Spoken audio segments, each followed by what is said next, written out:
Shahdara police ने 3 snatcher को किया गिरफ्तार। पास से आधार कार्ड और मोबाइल फोन किया बरामद।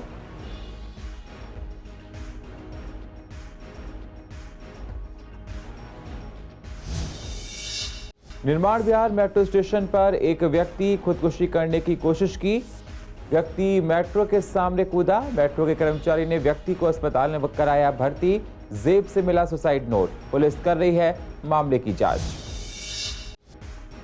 न्यू अशोकनगर में पानी माफिया की 12 अवैध प्लांट को प्रशासन ने किया सील। एसडीएम मयूर विहार के 2 लाख रुपए का जुर्माना भी लगाया।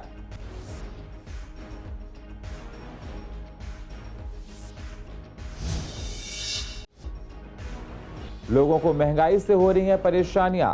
ग्राहकों का कहना सरकार बढ़ते हुए दामों पर लगाए रोक। दुकानदारों का कहना गेहूं के दाम बढ़ने से आटा की दुकानदारी पर नहीं पड़ा कोई फर्क। और ज्वालानगर में गंदगी से लोगों को हो रही हैं परेशानियां। गंदगी और बदबू से लोग परेशान। सड़कों पर फैला रहता है कूड़ा। शिकायतों के बाद भी प्रशासन नहीं देता कोई ध्यान।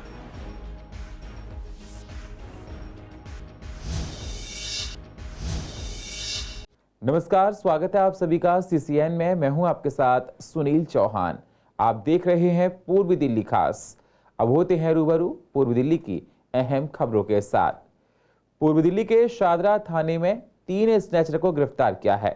आपको बता दें, पुलिस को सूचना मिली थी कि शादरा में एक और वारदात को अंजाम देने आ रहे हैं। पुलिस ने चेकिंग अभियान शुरू किया। जैसे ही शादरा बलवीर नगर के पास पहुंचते हैं, पुलिस को देखते ही तीनों स्नैचर आगे आने लगते हैं।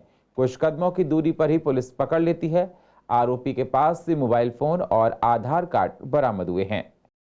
पूर्वी दिल्ली के निर्माण विहार मेट्रो स्टेशन पर एक व्यक्ति ने मेट्रो के सामने कूदकर आत्महत्या करने की कोशिश की।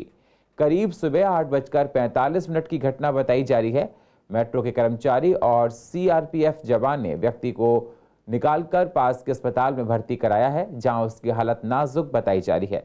व्यक्ति की पहचान अतुल अग्रवाल के रूप में हुई। बताया जा रहा है उसकी जेब से सुसाइड नोट भी मिला है। पुलिस अतुल अग्रवाल से पूछताछ करके पता लगाने की कोशिश कर रही है कि सुसाइड करने की वजह क्या है। पूर्वी दिल्ली के न्यू अशोक नगर इलाके में पानी माफिया द्वारा धड़ल्ले से चलाए जा रहे 12 अवैध प्लांट को पूर्वी जिला प्रशासन ने सील कर दिया है। अवैध प्लांट से धरती की कोक को सुखाकर मोटा पैसा कमा रहे थे। एसडीएम मयूर विहार संदीप दत्ता ने संज्ञान लेकर अवैध प्लांट पर कार्रवाई की। 2 लाख रुपए का जुर्माना लगाया है। सवाल फिर भी यही है कि आखिर कार्रवाई से पहले किसकी मिलीभगत से माफिया ये प्लांट चला रहे थे। प्रशासन और जल बोर्ड ने इन लोगों पर कार्रवाई क्यों नहीं की। दिल्ली जल बोर्ड अब घर घर पानी की सप्लाई का दावा कर रही है, तो फिर कैसे भूजल का दोहन कर माफिया का पानी का कारोबार बढ़ा रहा है। एसडीएम संदीप दत्ता ने बताया कि प्रशासन की टीम ने न्यू अशोकनगर में 12 अवैध प्लांट को सील कर दिया है। किसी कीमत पर भूजल को दोहन नहीं होने दिया जाएगा। भूजल के दोहन पर 2 लाख रुपए का चालान किया गया है। इसके साथ ही प्लांट के संचालक को सख्त हिदायत दी गई है। अगर दोबारा से प्लांट चलाया पाया गया तो कानूनी कार्रवाई की जाएगी। उन्होंने कहा, अगर किसी दूसरी जगह भी प्लांट चला रहे हैं, उनकी पहचान कर सील किया जाएगा। हमने अभी सीलिंग तो बीच बीच में चलता ही रहता है। कल हमने न्यू अशोकनगर में 12 प्लांट सील किए हैं और आगे भी एक कार्रवाई जारी रहेगी डिफरेंट इलाके में, पूरा मयूर विहार सब डिवीजन। जैसे इन्होंने इसमें रेसिडेंशियल एरिया में उसके अंदर ही अपना प्लानिंग का प्लांट चला रखा था। तो जैसे पता चला, हम जाके वहाँ पे बंद कर दिया। उसका जो कनेक्शन है वो भी काट दिया, सील कर दिया। दिक्कत तो उस हिसाब से नहीं, हम तो साथ में पुलिस फोर्स भी ले गया था, तो इतना ज़्यादा दिक्कत नहीं था। नहीं, हमें जहाँ जहाँ पता चल रहा है, ऐसे कि हम नहीं कह सकते हम फुल प्रूफ हमें सब कुछ पता है या हम वो कर रहे हैं। ये सारे न्यू अशोकनगर है। महंगाई का असर इस कदर है कि लोगों को काफी दिक्कतें हो रही हैं। ऐसे में घर के राशन के बढ़ते दामों को काफी परेशानियां हो रही हैं। ऐसे में आटे के दाम लगातार बढ़ते जा रहे हैं। जो आटा पहले 26 से 27 रुपए था, वो अब पहुंचकर 30 से 35 रुपए तक हो गया है। लोगों का कहना है कि केवल आटा ही नहीं, हर चीज के दाम लगातार बढ़ रहे हैं। दुकानदारों का कहना है गेहूं की वजह से आटे के दाम में बढ़ोतरी हुई है। साथ ही आटे की क्वालिटी भी अलग अलग है। ऐसे में कीमतें बढ़ रही हैं। हालांकि इसका सेल पर कोई खास असर नहीं आया, क्योंकि ये रोजमर्रा की चीजें हैं, हर व्यक्ति लेता ही है। लेकिन सरकार को इस पर काम करना चाहिए। वो यही 40 रुपये, 41 रुपये, 42 रुपये, 3 रुपये किलो का तो आ ही गया। तो ठंड की वजह से सेल वैसे ही कम रहती है। नहीं नहीं, ठंड में बाजार भी बहुत ज़्यादा ढीला होता है। ये तो अंदर की बात, लोगों के अंदर की बातें है, कैसे तेज़ हो रहा है, कहाँ से तेज़ हो रहा है, क्यों तेज़ हो रहा है, इसमें हम लोगों को नहीं पता पड़ेगा। वो तो काफ़ी मंदा हो गया। अभी क्या रेट मिल रहा है? अब यही 135 रुपये चल रहा है सरसों का तेल, 135-40। केवल आटे में ही आया, केवल गेहूँ की वजह से है, जो कुछ गेहूँ की प्रॉब्लम है थोड़ी। ये गेहूँ की प्रॉब्लम कैसे आई है ये नहीं पता। गेहूं की कमी, बस केवल गेहूँ है, बाकी सब में मंदा है, दाल वगैरह सब सस्ती है। सब मंदी है। चावल में हाँ, बासमती में थोड़ी तेज़ी है। सेल पे तो देखो डेली रूटीन में आने वाली खाद्य सामग्री है, बिकनी तो है, पर हो सकता है कि कोई 5 किलो लेता तो 2 किलो लेके काम तो चलाएगा अपना। और रेट पीछे से अब ये युद्ध चल रहे थे बाहर, रूस और उनके, तो बाहर से भी गेहूँ आती हैं, तो वहाँ सारा सिस्टम ख़राब हो जाता है, डिमांड पूरी रहती है बनी हुई। और उसके अंदर जैसे कि गेहूँ की फसल के ऊपर भी डिपेंड देता है कि फसल ख़राब है नहीं है, और बाकी गवर्नमेंट पॉलिसी है कि भाई कोई छूट दे के रेट को गिरा जाए, और पहले से रेट गिरा भी है गेहूँ का, बढ़ के फिर नीचे आया है।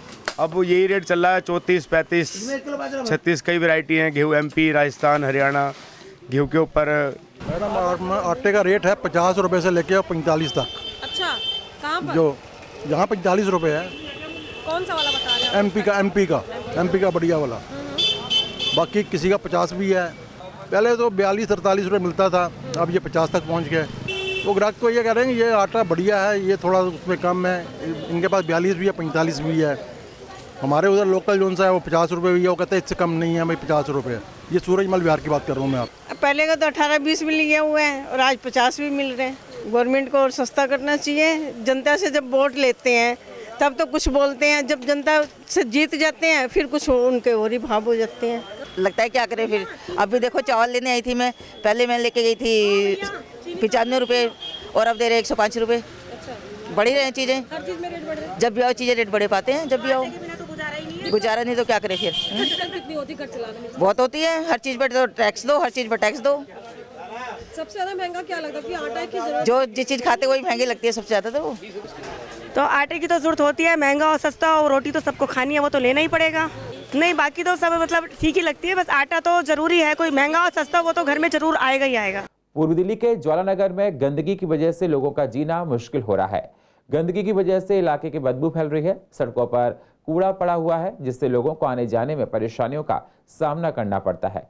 बड़े बड़े डस्टबिन रखे हैं, इनसे भी कूड़ा निकलकर बाहर सड़कों पर आ रहा है। इलाके के लोगों का कहना है गंदगी की वजह से लोग बीमार हो रहे हैं। शिकायतों के बाद भी प्रशासन कोई ध्यान नहीं दे रहा है। मैडम यहाँ तो परेशानी है, इस कूड़े की वजह से, गंदगी से लोग परेशान हैं। रास्ता आप देख ही रहे हो यहाँ क्या स्थिति बनी हुई है। यहाँ तो इससे परेशानी है, बीमारी का घर है ये। और इसकी ये तो कम से कम 10-15 साल से ऐसी देख रहे हैं हम इसको। अभी ये पहले यहाँ कूड़ा डलता था, अब ये डस्टबिन रखे गए, इनकी भी कोई प्रॉपर व्यवस्था नहीं है, ना टाइम से ये उठते हैं। अब देखो कितना कूड़ा इकट्ठा हो रहा है यहाँ पर। अगर डेली साफ सफाई हो, सड़कों पे कूड़ा लोग इसीलिए डालते हैं, मजबूरी है। डस्टबिन में ये भर जाते हैं तो फिर वो बाहर ही फेंकना शुरू कर देते हैं। दुनिया परेशान है, पब्लिक पूरी परेशान है। यहाँ के बच्चे भी बताओ, ऐसे में वो पढ़ने लिखने वाले बच्चे, उनके घर में पूरी दरार रखी है खत्ते के पीछे। जहाँ किसी को भी हम कंप्लेंट करते कोई सुनवाई नहीं होती। मैडम निकलने पड़ने का रास्ते की दिक्कत हो रही है और आती बदबू आती है बहुत ज़्यादा। कब से ऐसी पड़ा हुआ है ये? काफ़ी टाइम से देखते आ रहे हैं, कभी को ढलाव को कोई संचालन नहीं करते हैं लोग। यहाँ तक का आ जाते हैं बिल्कुल गंदगी, इतना गर्मी में तो बहुत ज़्यादा हो जाती है। रोज ऐसी हालत रहती है यहाँ पर? ऐसे और तो यहाँ तक हो जाती है, कभी कभी यहाँ तक क्या फैल जाता है? पूरा यही कूड़ा सब गंदगी, सब कपड़े लत्ते उल्टे सीधे पन्नी। अब वो झाड़ू वाड़ू लगाते हैं जो रहते हैं कबाड़ी, उठा के उसी में डाल देते हैं डिब्बे में। जब गाड़ी वाड़ी आती है तब ले जाते हैं उठा के। बदबू का, बीमारियों का? हाँ बदबू तो हमारे वहाँ ऊपर तक की जाती है, अंदर तक। हाँ इतनी परेशानी है हमें कि यहाँ पे इतना कूड़ा, हर वक्त कूड़ा रहता है, ना निकलने को रास्ता, जाम लगा रहता है, बदबू इतनी आती है बहुत ही ज़्यादा। इसको तो बंद कर दिया गया था पहले। बंद कर दिया, उठा ही नहीं रहे, साफ नहीं कर रहे इसे। जब बंद कर दिया तो इसे साफ करो। गली के भी बहुत दूर दूर के आते हैं, ठेली भर भर के पलट जामा है। कितना मुश्किल हो रहा है रहना यहाँ पर? बहुत ही ज़्यादा मुश्किल है। हम बस किसको क्या बतावे अपने जी की। उत्तर पूर्वी दिल्ली के जाफराबाद पुलिस ने नामी कंपनी के नाम पर फर्जी मशीन बनाने वाले व्यक्ति को गिरफ्तार किया है।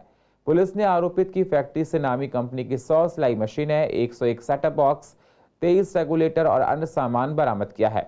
पुलिस ने बताया कि एक निजी कंपनी ने जाफराबाद थाने में शिकायत दी थी कि गोंडा में फर्जी मशीनें बनाने की बात कही थी। इसी को लेकर जाफराबाद पुलिस ने तफ्तीश शुरू करी और एक आरोपी को गिरफ्तार कर लिया। पूर्व दिल्ली के जीटीबी इनक्लेव थाने में एक रिपोर्ट दर्ज हुई थी कि 23 जनवरी को पुलिस के पास कॉल आई थी कि जीटीबी अस्पताल से क्या किसी से नवजात बच्चा गायब हो गया है।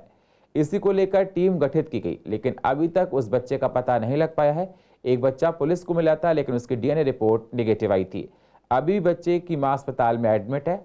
हमारे संवाददाता मोहित शर्मा ने परिवार से बातचीत की तो धीरे धीरे मां डिप्रेशन में जा रही है, ऐसा महसूस हुआ।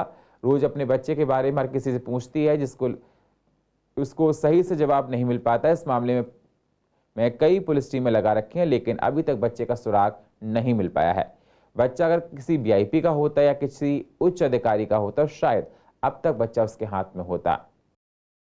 पुलिस वाले बताने के मामले में तो सिर्फ इतना ही बता रहे हैं कि काम चल रहा है, लेकिन 1.5 महीना हो गया, अभी तक कुछ पता नहीं चला है। सिर्फ काम ही चल रहा है इन लोगों का। वाइफ अब तो मेंटली डिस्टर्ब होना उसका स्टार्ट हो गया है। 1.5 महीना हो गया बच्चे को ना देखे हुए, तो थोड़ा सा वो मेंटली डिस्टर्ब है और काफ़ी मुश्किल हो रहा है उसको अब संभाल पाना। वाइफ को हम लोगों ने यही बता रखा है कि बच्चा भी एनआईसीयू में एडमिट है, उसको वेंटिलेटर पे रखा हुआ है। वाइफ की स्थिति रियलिटी बताऊं तो रात में कभी कभी सो के उठती है तो कभी तकिए को शॉल में लपेट के अपना बच्चा समझती है, उसको ले लेके सोती है, अपने दिल को संतुष्टि देती है और बहुत रोने लगती है। कभी रोती है, कभी हंसती है, थोड़ी मेंटली डिस्टर्बिंग में जा रही है। एडमिट हम लोग यहाँ से डिस्चार्ज जब ही लेंगे जब हमारा बच्चा मिल जाएगा। अभी तो हम लोग इसको थोड़ा सा सेटिस्फाइड कर रहे हैं कि बच्चा भी एनआईसीयू में हम लोग मिलने के लिए जा रहे हैं। इनकेस हम लोग डिस्चार्ज ले लेते हैं तो घर जाने के बाद में उसको लाना ही पड़ेगा साथ में, वो इतनी ज़िद करने लग जाएगी। उसका डीएनए कराया था, डीएनए नेगेटिव आया उस बच्चे का। तो उसके बाद में हम लोग जब डीएनए गया तब भी मैंने पुलिस प्रशासन से, क्राइम ब्रांच प्रशासन से जवाब मांगा कि अगर इस बच्चे का डीएनए नेगेटिव आता है तो उस केस में क्या होगा। तो इन लोगों ने बोला कि पहले नेगेटिव आ जाए, कोई भी रिपोर्ट आती है उसके बाद हम लोग देखते हैं। 90% यही बच्चा है, यही बच्चा है, ये बोलकर 17-18 दिन स्किप हुए। लेकिन ये भी नेगेटिव होने के बाद में कि हाँ आप देखते हैं क्या होता है, केस को दोबारा से रीओपन करते हैं। पुलिस ने केस दोबारा से रीओपन करा, लेकिन अभी तक हम लोग सेटिस्फाइड नहीं है। तो इसको चीख कर बोल रहे हैं। मैं अभी मीडिया पर भी ये चीज़ बताना चाहूँगा कि जब हम लोग बच्चे के लिए पता करने गए थे ओटी में, तो हमें बताया गया कि बच्चा हमारा ठंडा है, मतलब बच्चा ठंडा हो गया है। तो मैं ये जानना चाहता हूँ कि ओटी के अंदर ऐसा क्या हो रहा था कि बच्चे की डिलीवरी के बाद बच्चा ठंडा हो गया। माँ के पेट से तो गर्म निकला था ना भाई, तो ऐसे कैसे ठंडा हो गया? तुम लोगों ने ऐसा इतनी देर अंदर वेट क्यों करा कि बच्चा ठंडा हो गया? दूसरी बात, अगर बच्चा ठंडा हो गया तो डॉक्टर को पता है बच्चा ठंडा हो गया, सिस्टर को पता है ना बच्चा ठंडा हो गया, उसने बीएससी जीएनएम कुछ तो कोर्स किया है, उसको पता है, तो उसे नंगा बच्चा क्यों दिया? बच्चे को मारने के लिए? दिल्ली एनसीआर में खांसी के मरीजों की संख्या लगातार बढ़ती जा रही है। इसी को लेकर हमने पूर्व दिल्ली के डॉक्टर से बात की तो उन्होंने कहा कि नया वायरल आया है। तो पूर्व दिल्ली के डॉक्टर्स का कहना था कि एकदम से बदलते मौसम और बढ़ते तापमान की वजह से ये नया वायरल इन्फेक्शन हो रहा है।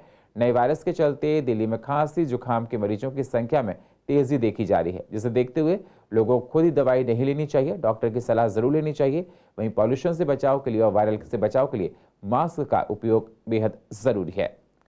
इस साल देखने में आया कि जैसे जैसे ये जनवरी का महीना शुरू हुआ तब से लेकर आज तक खांसी के मरीजों की तादाद बहुत ज़्यादा बढ़ी है और यहाँ तक बढ़ी है कि कई लोगों को तो अस्पताल में दाखिल तक करना पड़ रहा है।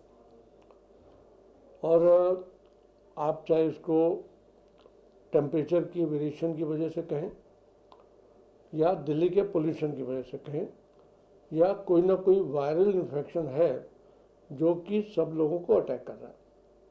खासकर बुजुर्गों को हमने देखा कि काफ़ी ज़्यादा बीमारी हुई है। कई लोगों में तो केवल खांसी नहीं, केवल गला खराब नहीं है, कईयों में निमोनिया की संख्या बहुत ज़्यादा बढ़ी है।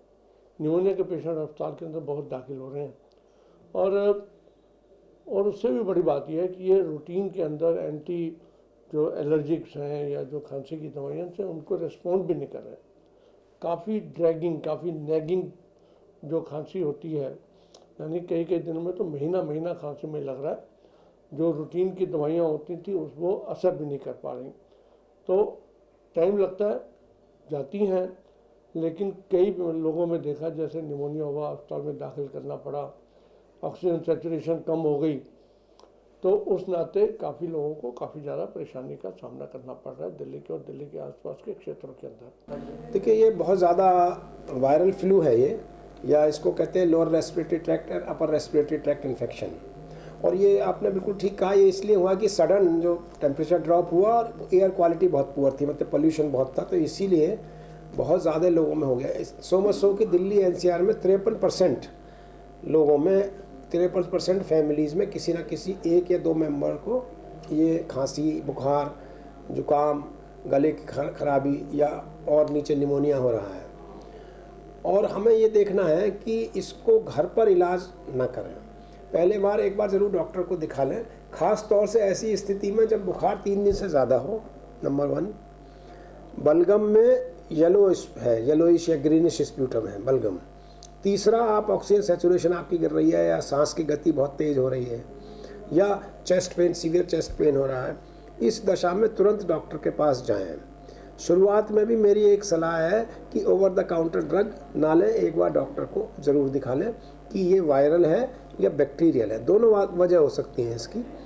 और हाँ, जैसे मैंने पहले भी कहा कि सबसे बड़ा कारण इसमें क्या है, जो टेम्परेचर ड्रॉप होकर एयर पोल्यूशन बहुत ज़्यादा है, इसीलिए ये दिल्ली में और एनसीआर में बहुत तेज़ी से ये बढ़ा है। पूर्व दिल्ली के विश्वास नगर के आदित्य मेगा मॉल के बाहर असामाजिक तत्वों का जमावड़ा लगा रहता है। लोग यहाँ आए दिन खुले में शराब पीते हैं। कई बार तो यहाँ पर चोरी, स्नैचिंग और लूटपाट भी हो जाती है। यहाँ पर कई शराब के ठेके हैं, ठेके के शराब खरीद कर यहाँ से लोग पीते हैं।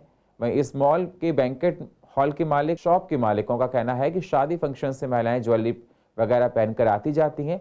यहाँ कभी भी कोई हादसा हो सकता है। पुलिस प्रशासन की अनदेखी की वजह से यहाँ पर हौसले लोगों के बुलंद हैं जो शराब पीते हैं। मना करने पर वो खुले में शराब पीते हैं और उन्हें रोकने वाला कोई नहीं है।